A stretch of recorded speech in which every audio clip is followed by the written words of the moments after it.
12 o'clock is when some folks just start to dial the numbers, so we'll give them just a few more moments. But hey, it is great to see so many people. Melissa, Laurie, Nadine.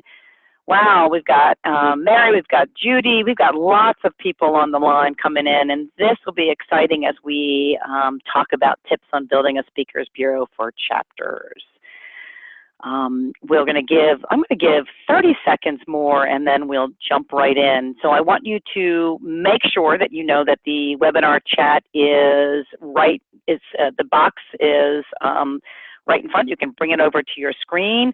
I put in a quick question that said, introduce yourself. So please let us know who you are, what association you're with. And then, you know, what the heck, why not also just chime in on what you hope to get out of today's chat so that we can make sure that we can answer questions as they come up. You know, we've got a great set of slides, which have got lots of ideas and case studies and suggestions that we got from folks, but you may have some great suggestions on your own, and so I'm going to really look to get you guys involved in the chat window there to jump in and give whatever information you've got. So I'm really super excited about this topic because I posted it on Collaborate, and I got a fair number of people who were saying, oh, Peggy, this is exciting stuff. Talk to us a little bit more, get questions. And I had a couple people that actually gave me some really good advice and ideas. So it's a hot topic, and I had an opportunity to have some super conversations, and I'm going to share some of what we heard in those. Oh, I love it, Laurie. See, people are already jumping right in there. Group of potential speakers in our speakers bureau, but our section and branches are slow to choose a speaker. They want their own list. Well, let's see if we can help you with some answers on that. So the reason why this came up is we had a number of people that said we're always hearing from our chapter leaders or our component leaders the question of, can you give us a speakers list or a speakers bureau? And we've heard that was, you know, that's a reoccurring theme. Some organizations have approached that by saying, let's build something. Some have approached it by just saying, can't do it. And some have done some other curious things. So what we want to do on today's conversation is take a look at lots of different options. But before we get started, I've been yakking along. Let me just share with you that I am Peggy Hoffman, in case you didn't know. My company is Mariner Management. We are a boutique AMC, which means that we offer AMC services. We actually are home to 3 chapter organizations as well as work with other organizations. But the person and the persons behind this are the incredible Bill Highway crew. We're the lovely people at the top of your screen. You know, they are an amazing company that just does has a really cool technology solution for us that has all to do with unifying finances and data. But also, they've got an incredible knowledge base and a great commitment to the industry and the profession. And I just want to give them a huge shout out. And if you have any technical problems, just go ahead and tag Sarah, and she'll help you. Sarah is, in case you want to know, she's the 3rd person from the left with the biggest smile there. But I also want to mention something else. When you look at that picture of those 4 individuals, I think you might want to be interested in knowing that they are involved in chapter organizations in their own area. So they're chapter volunteers. So they have a true commitment to this conversation. And as you look at Peter and Peggy's picture down at the bottom, and Peter's not with us, but we want to make sure that he's part of a team here. We're also involved as volunteers and as local leaders. So we're coming at this as volunteers as well as association staff. So enough of that. Let's talk about what we're going to talk about today. So there's really 3 areas plus our action area that we want to get through today. First is identifying the need, understanding what people are asking for in those chapters and components. Then how might we find some different ways to actually find those speakers, taking a look at some nuances around that conversation, and finally looking at the whole conversation of how do we take any of this conversation and create action for ourselves. So if that sounds good and you guys want to jump in with this conversation, let's get started. So one of the things that I think that when we begin to have this conversation around Speakers Bureau, Speakers Directory, Speakers List, we've got a couple of key questions we should be asking ourselves as part of the discovery process, but also asking ourselves in terms of, helping us make some really key decisions. So what is the problem you're actually trying to solve with the speakers? See, lots of times the leaders will say to you, I need a speaker. But, maybe that's not the true question that they're asking. Maybe that's the way they articulate the problem. The second thing is, what type of speaker resources do the chapters really need? So, and it gets back to that question of what problem are you trying to solve? I mean, do they actually need a list of speakers? Or maybe what their need is how to find a speaker. And finally, we want to talk a little bit about how do you measure this? Any of these programs are going to take resources. Even the lightest lift that we're going to talk about today takes time. So if you don't have a clear understanding of how you're going to measure for success, then you're going to go down potentially a rabbit hole and not meet the needs. So that's one of the reasons why we need to ask, and we'll pause a little bit later and ask the question, how do you want to measure success? And how will you know then that you have met that success? Before we get started into the content, I'd love to launch a quick poll. What speaker help do you already offer your client, your chapter or component folks? So you can check as many as you want. Do you already offer a bureau or a directory? Do you offer a speaker list? Do you just maybe respond to requests?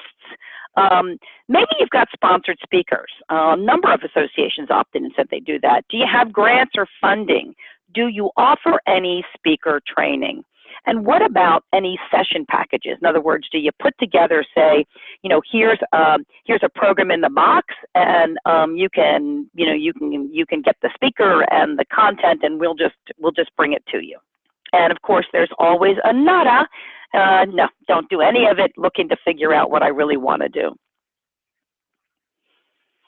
So go ahead and share a little bit about that. Oh, I see that a fair number of you do the whole, I'm going to respond to requests that come in, and the sponsored speakers. So that's pretty cool.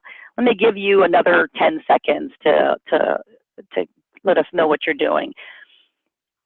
Great. A couple of you have got speakers directors or speakers lists. This is great. Let's go ahead and share the results and take a look at what your fellow attendees are saying.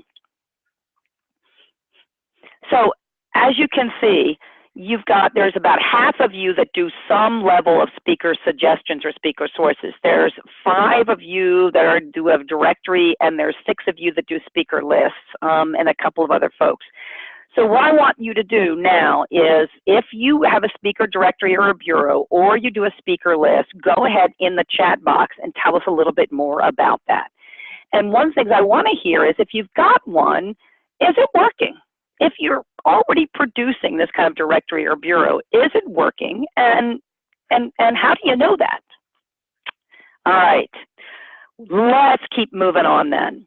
One of the first things we want to talk about is that question of, do chapters really need help finding resources? Are they asking for a speakers bureau, or are they really helping find free speakers?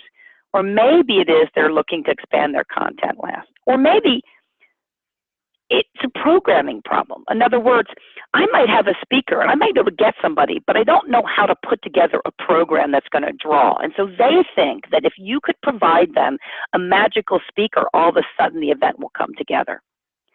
So part of what we're going to suggest you do is you start by asking yourself, what is the real need here? Because if it's a programming problem, you're going to have a different solution than if it's really just a speakers bureau.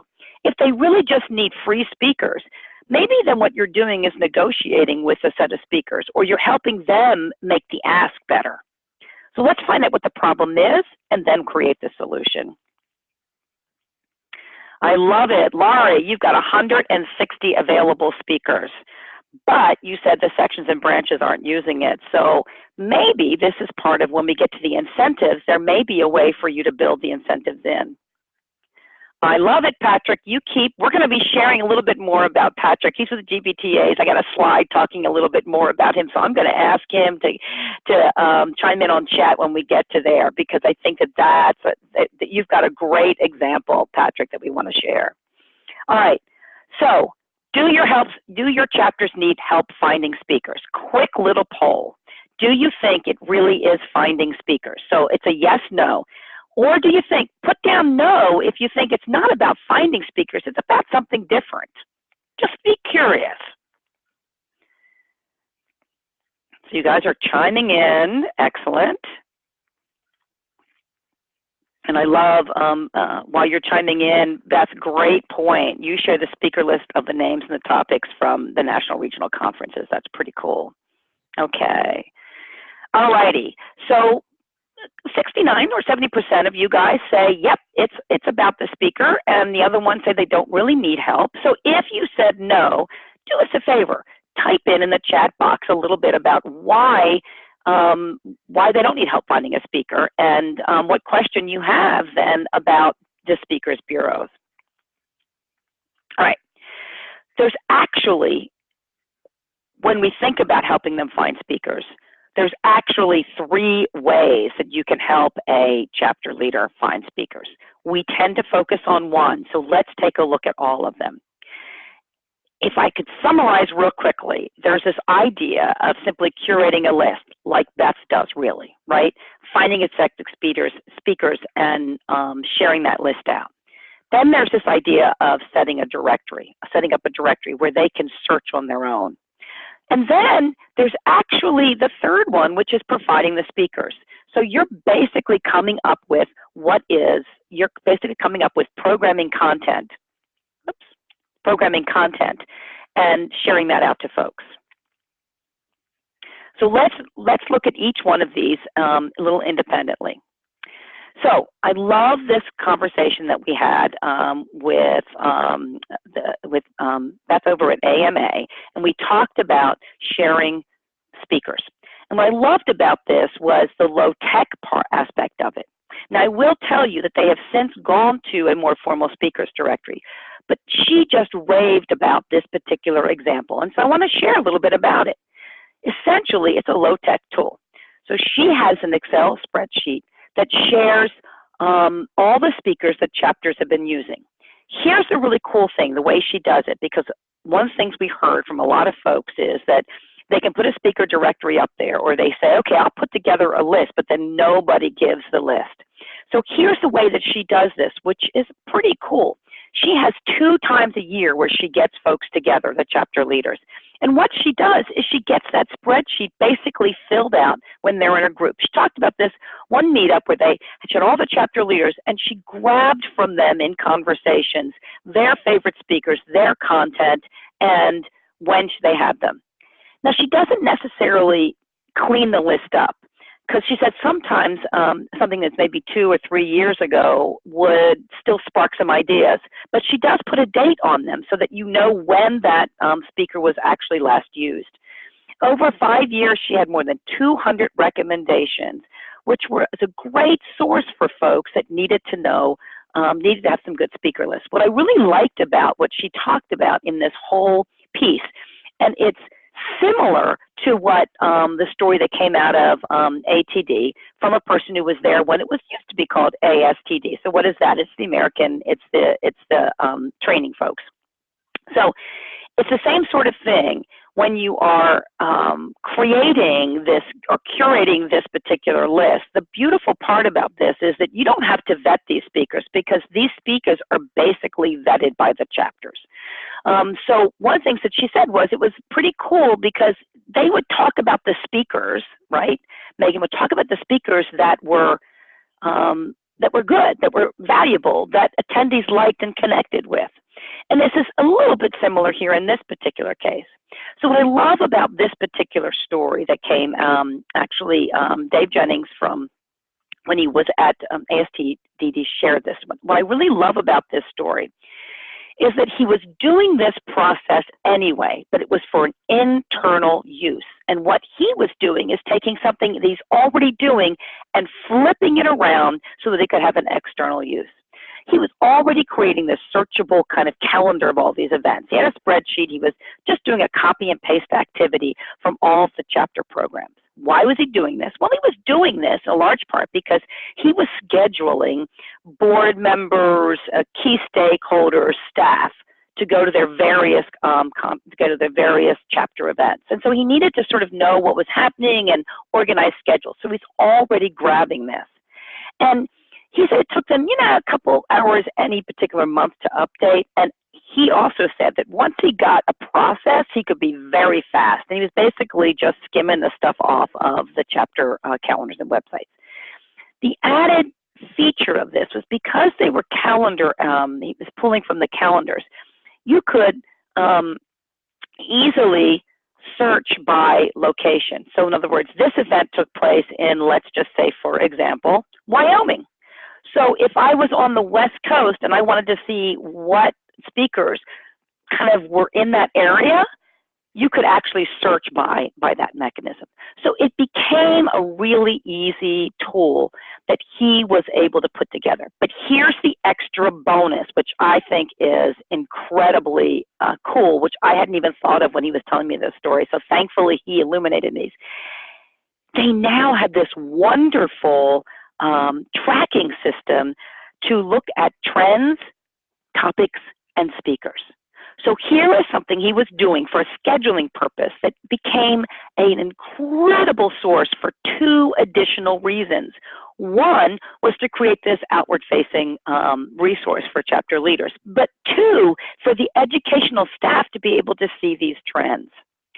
It's when you can get something that you're going to spend time doing and have it be multi-purpose that's incredible.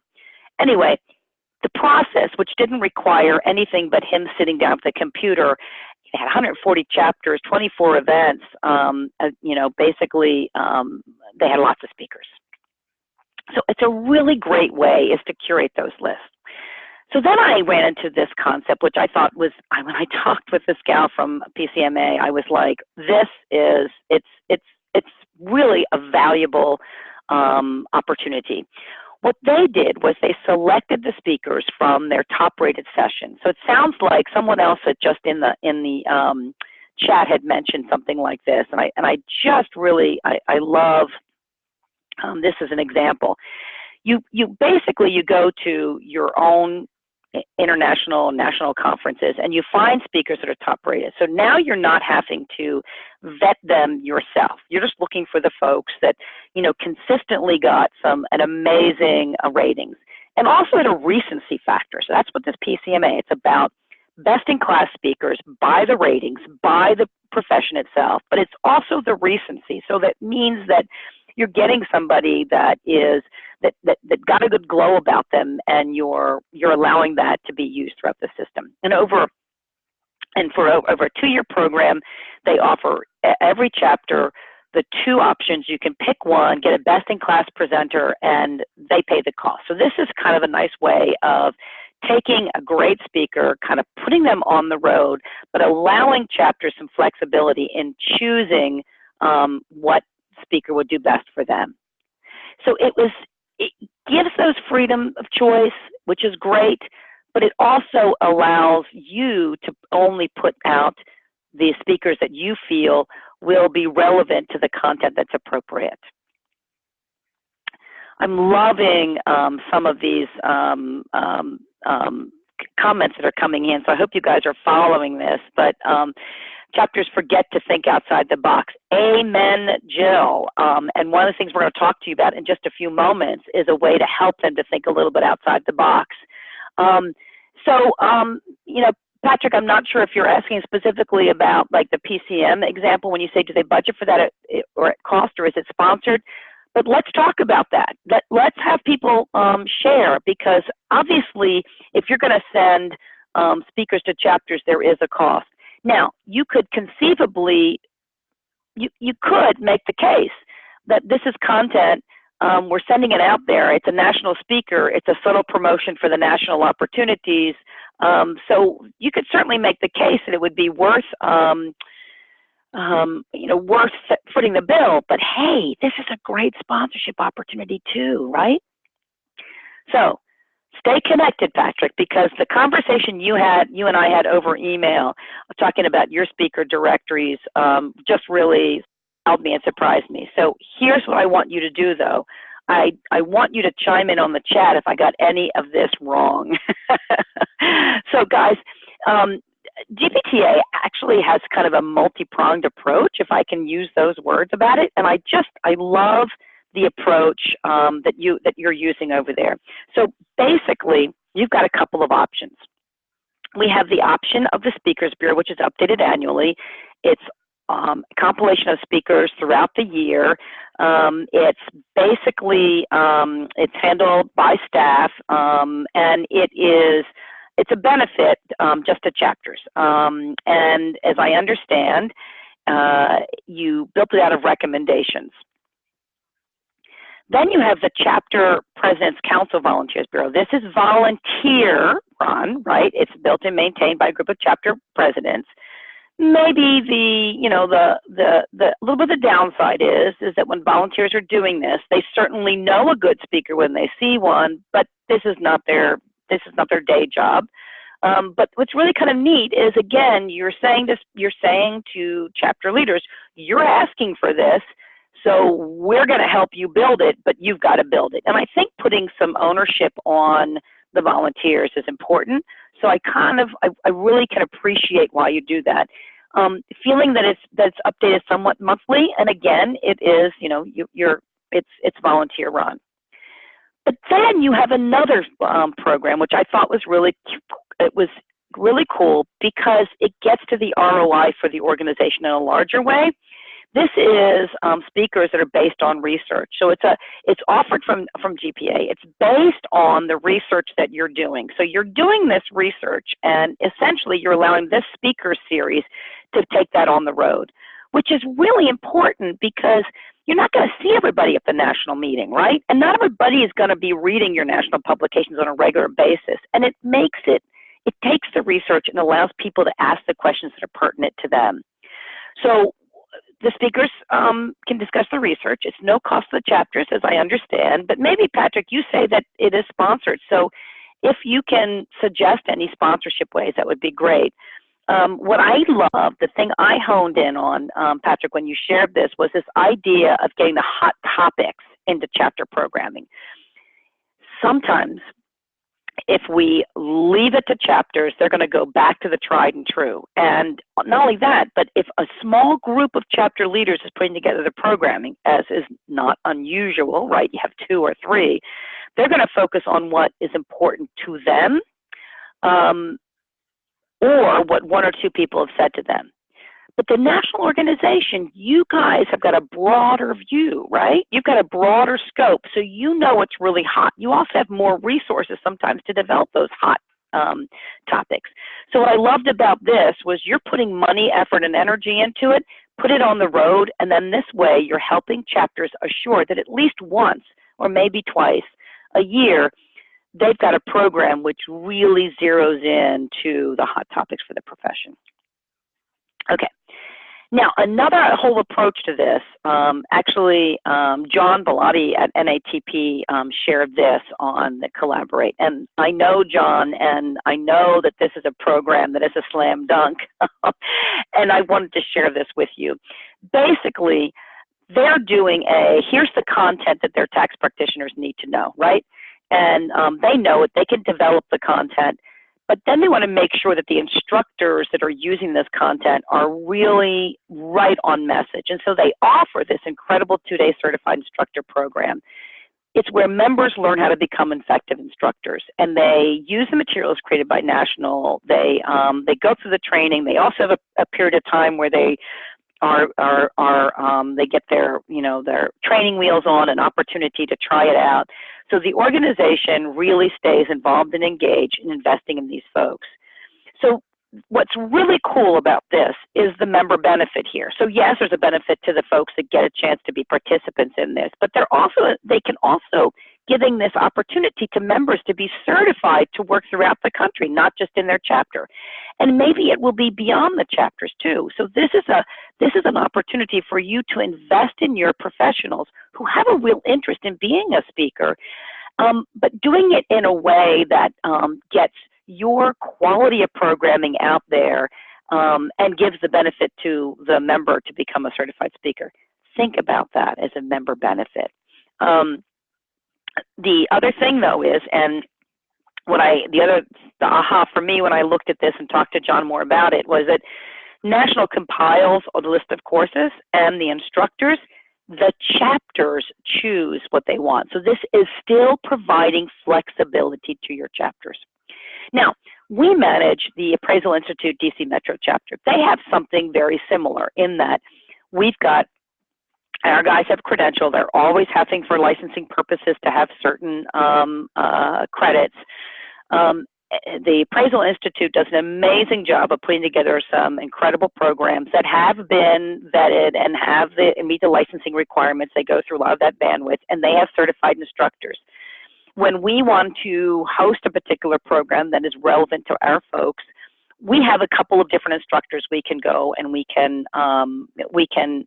choose from them. Now, we have a couple of instructors who work with us over and over again who get very high ratings, so we go for them in particular. So not only do we pick the content, but we can pick the instructor. But the onus for having good content and good instructors comes from the national organization. And of course, there's a revenue split, so the national organization does get, part of that. What we're doing here is you're creating a different answer. You're not trying to come up with this potpourri of speakers and creating something where folks get to pick. They have the smorgasbord, but you're not really sure what's important. They're focusing that content. They're focusing that programming. So let me give you one other example, and this came from Dave Jennings, who's now at CAI, and I saw that we have, I think it was Ashley from CAI. Welcome. Let me give you a shout out for you guys are doing some great jobs. What I love about this conversation I had with Dave is because he's in the programming education department. He has a different perspective, and so I want to put a little seed, maybe just a little thought for you. As a CRP, I don't know how many of you that are CRPs here are, actually are in the education department, right? Work with the education department. But you shouldn't be going at this alone. And what I loved about Dave's perspective is that programming at the chapter is part of the larger programming, education, professional development that we're doing as an organization. So really bringing in your education department, your programming, your learning department to help actually answer this question of what chapter leaders need or sections and components need is really a valuable resource. So what I loved about what Dave did was he said, you know what, rather than us giving fish to eat, let's teach these folks how to fish. Now think about that. A pretty cool way of thinking about this, just a little bit differently. So instead of giving the people the speakers, let's show them how to find speakers. So he did a chapter leader webinar that taught them how to source the speakers. So he basically gave them some tips and what to expect, but they took them on a live tour, and basically he brought up a city and he said, look, here's all the places in the local community where you can find speakers. And he showed them, clicked onto the local Chamber of Commerce and showed them how they could find from the calendar of events there and from their list of members and speakers, all different kinds of locally available speakers who were motivated to get out. He took them to the local SHRM, which is the HR, the SHRM, which is the Society for Human Resources Management, to their site and showed them how there were all of these folks that were interested in speaking and looking at the calendar in terms of that. He took them to a couple of other sites. Now this is when he was at ATD, so he took a bunch of different things. Here's the point, is he showed them where to source locally available speakers, which addresses the issue of cost, right? But at the same time, he's getting them to think about speakers, not just in the profession, but how do you bring fresh programming? How do you maybe bring a program on some soft skills that your folks would be more interested in? How do you reach out and you bring them a skill that will help them professionally in a way that is different than your professional PD. So let me give you an example. A PRSA, I manage them. First of all, I love it. I manage them, the PRSA Maryland chapter. We had recently an organization come, and they're in a recycling government space, and they were looking for a session on using social media. So they reached out to my members, and I immediately responded, giving them a couple of names. And then I said to them, listen, if you pick all these people, they'll do a panel for you on social media. You'll get different concepts, 4 different viewpoints, 4 different people to ask. And because it's a panel, they won't be a heavy lift for them to have to figure this out, right? They're going to be able just to run in, give you a great conversation around social media, and make contacts. I have to tell you, it was a member benefit for my members. They were excited, and I had 4 people go and do this panel. They loved it. I got accolades and thanks back to me. The organization doing this, thumbs up, said they had their best session because they weren't relying on a paid speaker. They weren't relying on their own members just to do show and tell. They were relying on people who had some real expertise. It's a win-win. So maybe rather than feeding your members, you want to think about this as how do I both teach them to fish and how do I help them think about programming from a different perspective. Yes, Nadine, you do need CEU approved sessions, and that's going to be a case where it may not work in this particular situation. Now, with AIDC, one of the things that we've done is we tell our folks that we're going to give them so many sessions a year that are CEU, and they need them for licensing purposes, and we make sure of that. But then we have a quarterly meeting, which sometimes we're able to get approval from the jurisdictions to allow licensing credits. Sometimes we can't. But we'll pick some pretty compelling sessions that may not have the muster for the licensing credential, right? But because we've given them these other opportunities, it's helped. So maybe it's the balance as well as what I'm suggesting. But the other interesting thing is sometimes, and I think it's a community institutes. Do you guys do this? Shout out if you do, and maybe someone else is in the, Anna, you're here from CAI. I'm not sure if it was you or someone else I remember talking to, but some associations are, if they're related, and they can get, there can be some transferable CEs, they do this. I know, for example, with the Appraisal Institute, it's appraisal, and so we've got the real estate folks. Sometimes there are some shared CEs. So sometimes it's looking at your sister organizations because you might be able to find some solutions. But great point, Nadine, and I think it's critical that we help our chapters do both. All right, so the keys to get you in here was we talked about speakers bureaus versus we talked about setting up a speakers bureau. So I want to get to that. I want to show you some examples because we can give you these other examples, but you did come to this conversation looking for information on speakers bureau. So first and foremost, I think we need to talk about bureau versus directory. And I think it's important because oftentimes bureau really equals vetting. It's really about whether or not you're helping people understand the quality that the speaker is going to bring. That can sometimes get us into a sticky wicket. One person on Collaborate made a very important point, and they said, well, you know, we've had a bing because, you know, we didn't put somebody's name out there, and they felt that we were playing favorites.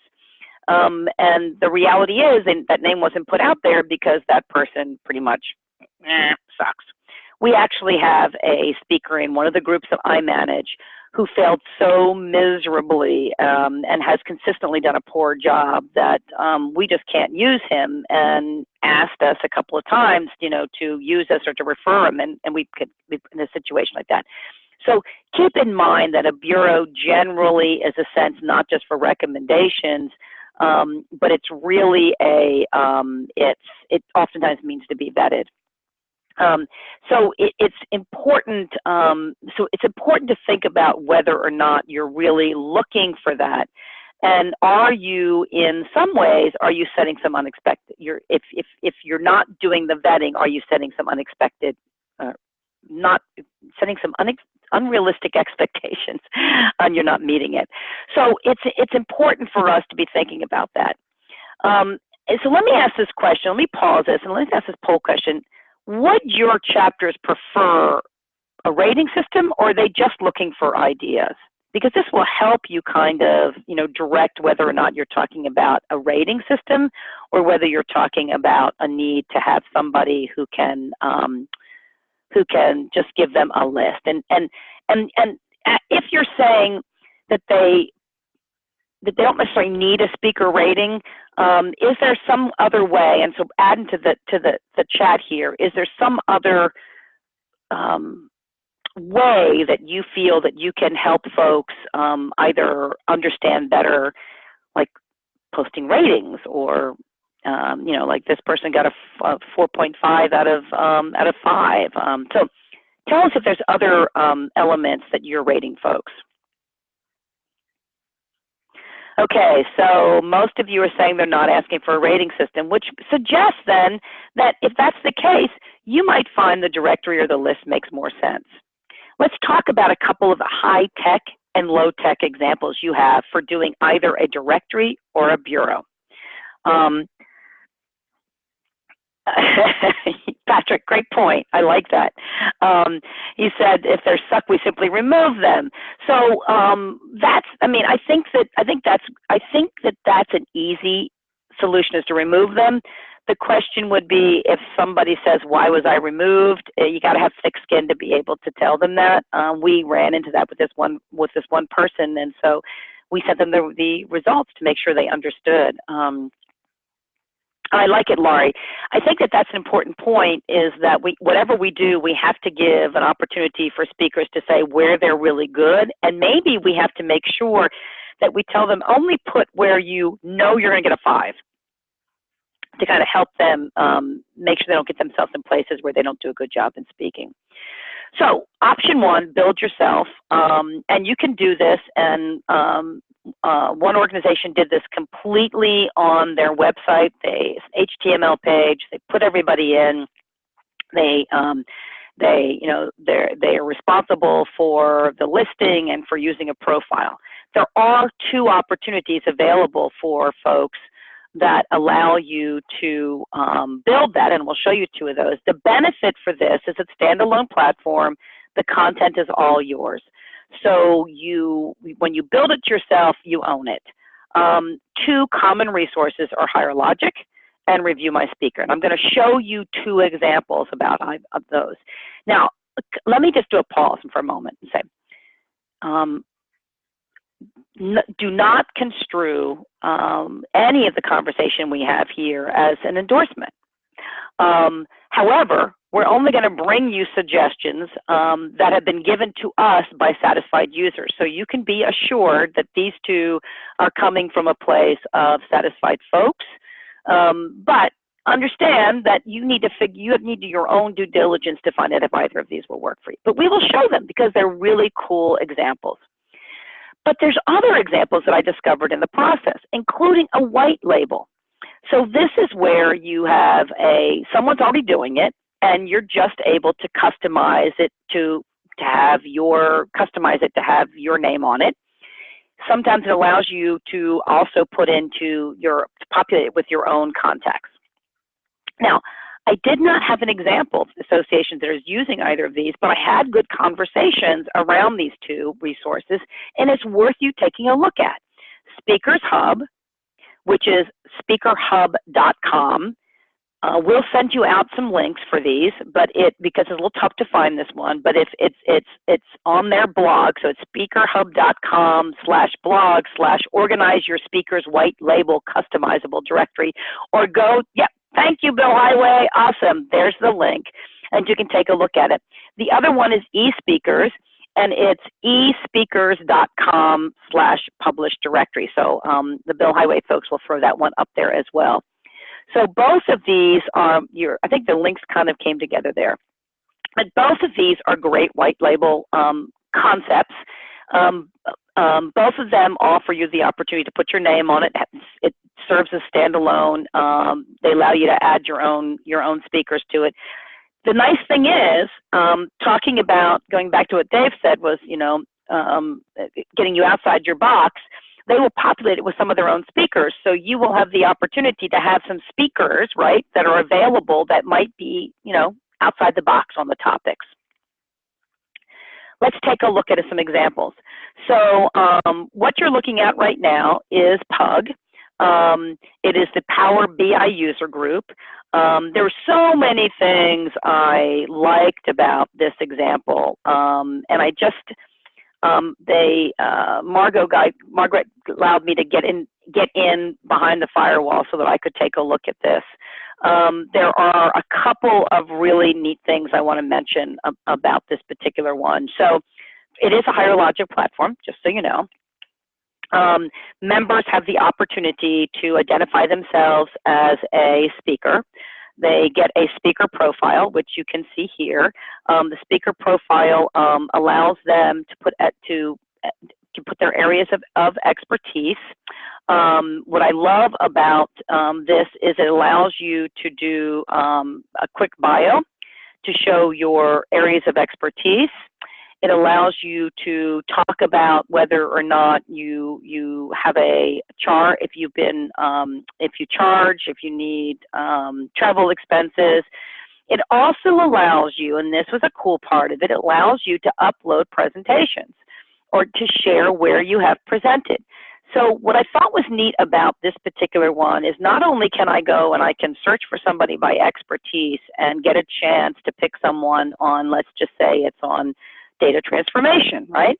And I can find these speakers that are interested in doing this, and it's awesome. But then I can also maybe, check out, okay, what was their presentation like? So there's no rating on this system as such, but it does two things. It allows me to search by expertise. It allows you to say what levels of expertise you want people to be able to indicate, so you can sort of direct hot topics around this. And it's a member benefit. Here I am, somebody, knowledge expert, and I like people to know about me. And I'll be selfish for just a moment. What if ASAE did this? I mean, I love to come around the country and talk with folks. I get excited to be able to share things I've learned with other people. So what if ASAE had a speaker directory and I could opt in? That's a member benefit. So I love this example of this being a member benefit. Let me give you another example. I loved a lot of the things that Pug did, and I had a great conversation. And by the way, we'll send you out her Margaret's contact information. She said A-OK to contact her if you want to learn more about their particular install on this. And if you do, one of the cool things that they do is they use the volunteer module as well. And on the volunteer opportunities, on their page where it's start up a local chapter, it actually clicks to the volunteer module to show the volunteer opportunity of starting a chapter. They've taken a volunteer module and created it as a great way to feed in people who are interested in starting up. So just as a little side thing there, because I just think that's pretty cool. So here's another example from the Association of Accountants and Financial Business Professionals. I had a great talk with Ken here. They've done some really neat things. What I love about this screen grab is you can see some additional aspects of what the portal can do and give you speaking locations. Now, particularly with Pug, and they do this as well. I mean, this is a global organization, so it can narrow it down. So I can search by, and this would be really valuable for local folks that don't. Yes, it is Corey Higher Logic.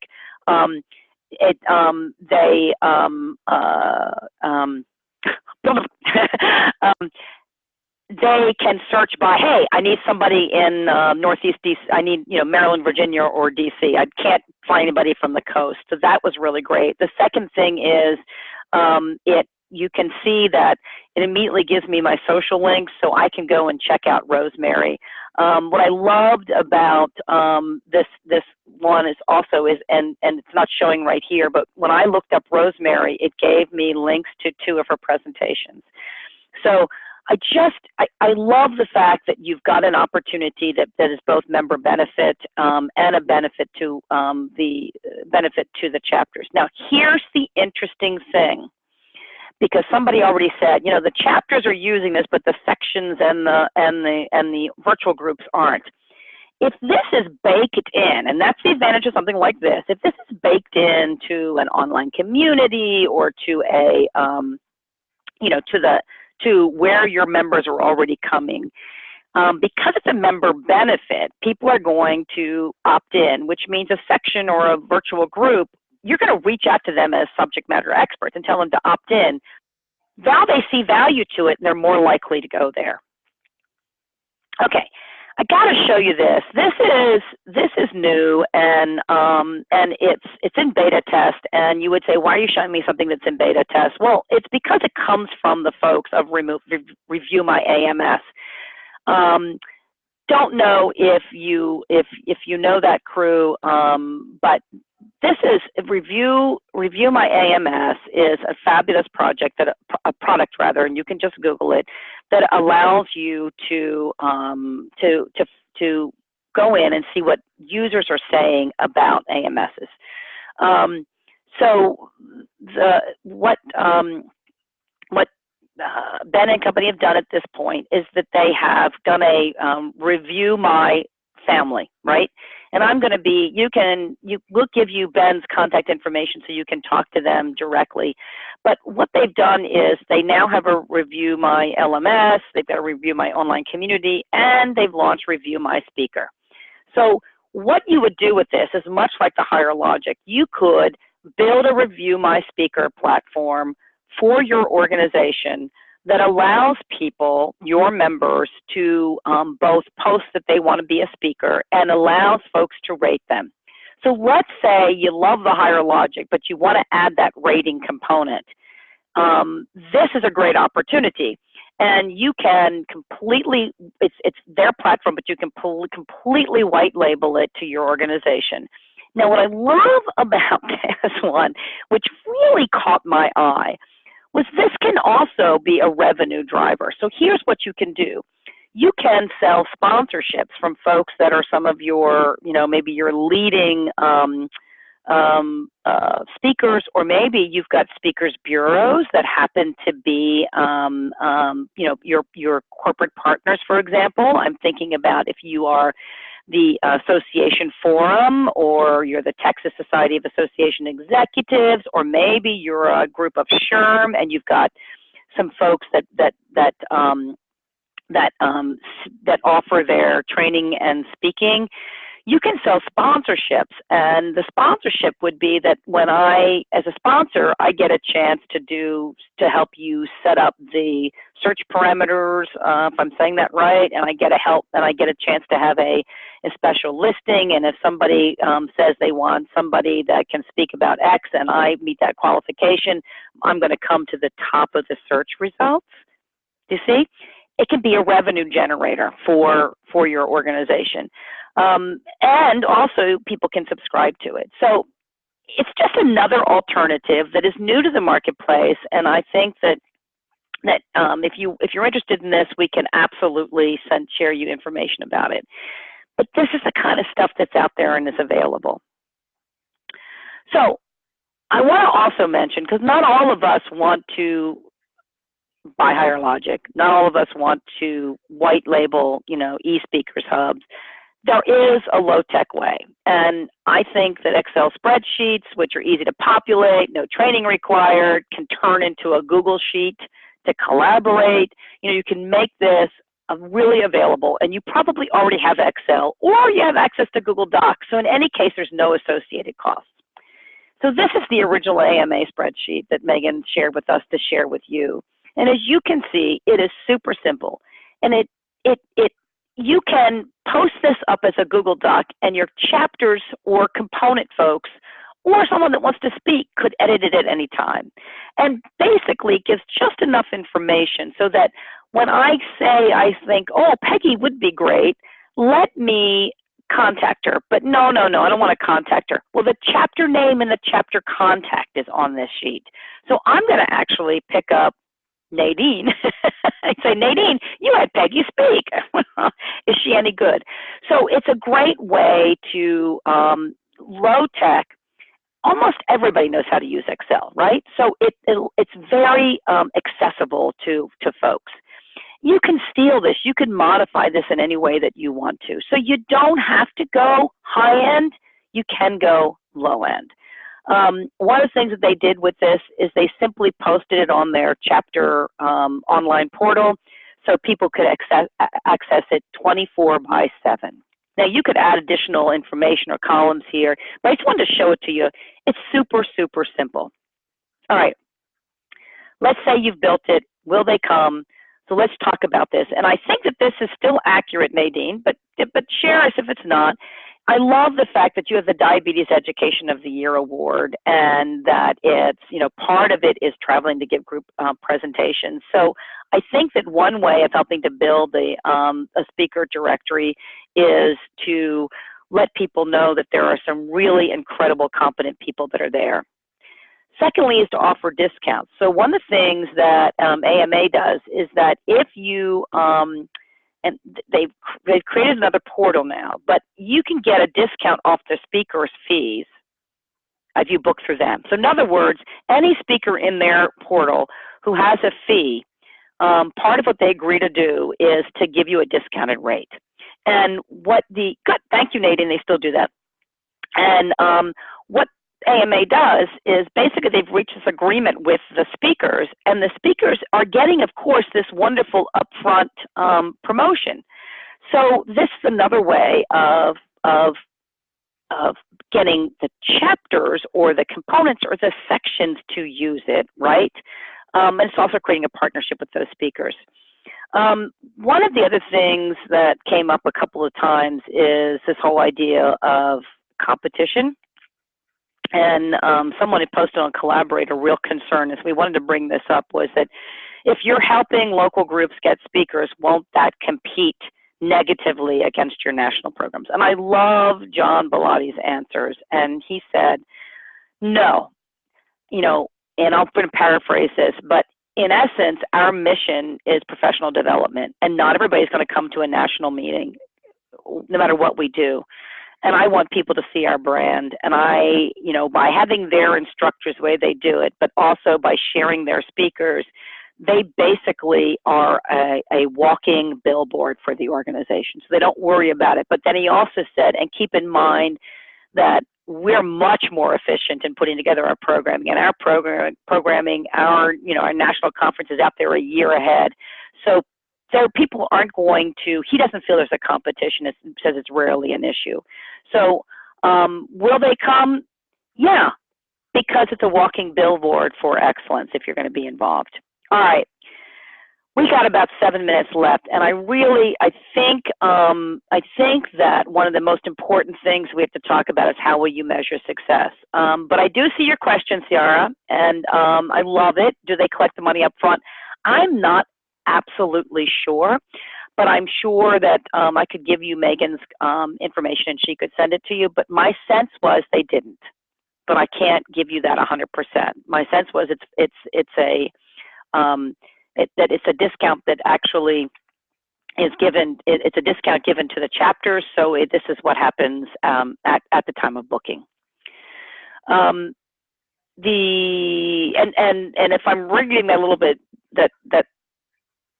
and the reading a little bit different is that I think that the chapter is responsible for connecting with the speaker themselves. But that adds, and that, what made me pause on that question, Sarah, that's really interesting.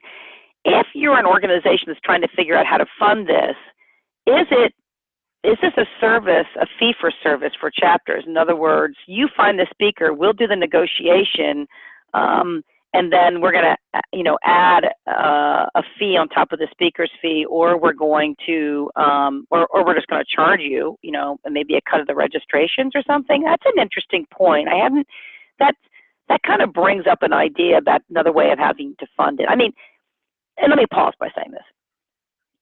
Isn't it true that chapter leaders are asking us for lots of things over and over again, and at some point we have to be honest and say, the pockets are only so deep, the well is running dry. If you want this, we will put it up, but you're going to have to help us. So maybe that's one way of doing it, and maybe rather than vetting a speakers directory, you go out and contract speakers. So you've got my brain thinking there, Sierra. I don't know if anybody's doing any of that. Anybody doing speaker selection and charging? If so, chat in there. So how will you measure success? I'm going to suggest to you, I've talked to a number of people who have had directories, and they measure success by how many speakers they have. Well, the problem with that is that have you met the members' needs? I mean, if all you're doing is building a directory of speakers and the chapters aren't using it, or it's the wrong speakers, have you moved the needle? You could say, well, I'm going to the number of people that are using this service. So in other words, I got 140 chapters, and at any given time, I can see that we've got about, half of them using this to search for speakers. Is that moving the needle? You've got to put a lot of investment in this. Even if you do an Excel spreadsheet and you engage folks to do this really volunteer-driven, you're putting resources into it. I'm going to suggest to you, and I don't know what the answer is going to be for you, but if this is not moving the needle in terms of the attendance at events and the evaluation at events, if this is not creating, this resource is not addressing compelling events that make a difference for members, and maybe it's like in the case of GBTA, I don't know this for sure, but if you've got research and has to get out there, and maybe it's how many people then go in and, pull down the research or buy the research, I don't know. Put a measurable metric on this. Don't let it be, we've got X number of speakers, or we got X number of chapters tapping this. Make sure that the ROI is going to be there for you. I'm sort of reading the collecting on the gun of my eye. It's a bank. You didn't know that? National is a bank. I know, Corey. And apparently we also lend money for free. Great point. All right, let's close by talking about turning ideas into action, because at the bottom of at the end of the day, the bottom of the day, you've allowed me to chat for an hour. How are you going to use this information? My suggestion is, step one, confirm what the chapters need. Are you going to build them? Is building them a directory? Is giving them a list? Is giving them tailored content? Is teaching them to fish? What is it that your chapters really need? Confirm that. Don't take face value. We need a speaker list. Find out what the problem is, because if giving them a list won't help them with programming, then put your resources there. Secondly, is review, consolidate, whatever speaker resources you have. Put it someplace where folks can get to it. Curate that list easily. Ask if you've got an advisory group to chapters, ask them to make some phone calls. Find out what you already have and see if maybe you don't have an answer already. I'm going to suggest that you pilot whatever you're going to do. Pilot it first. And I know that there's an investment to review my speaker, or to a white label, or to hire Logic, and so that's why we said our Excel spreadsheet it. In other words, say to folks, we're going to build something for you, but before we build it, let's see if you're going to use it. Let's see what information that you really need. So always pilot it. I mean, I just think that makes more sense. Okay, and lastly, upfront, set the metrics, track the metrics, make sure that it's meeting the need. All right, that's how you can turn ideas into action. You've got a lot of people on the Zoom chat who have answered some questions and offered some ideas. So please keep chatting. What else do you need to know about this? We'll go ahead and do some more additional searching to find stuff. What else can you offer? All right. It's time for us to see if there's any additional questions or thoughts from the crowd. Even though we're at 1 o'clock, I still want to look on this Zoom chat and see what we've got, if anybody has any questions and things. And while I'm giving you this few minutes to do this, you're welcome, Laurie. Before you log off, I got 3 questions for you. You know, we try to do these webinars once a month. We love doing these webinars once a month. We've been reacting to what topics you want. What topics do you want in a future webinar? Chat it in before you leave. We'll keep the box open even as we close the thing. Please, please, please chat those in. Tell us what you are interested in getting. Secondly, 2 topics that have come up over and over again are mentoring for chapters and virtual chapters. If you have a story to share on mentoring or virtual chapters, do me a favor, type that in now.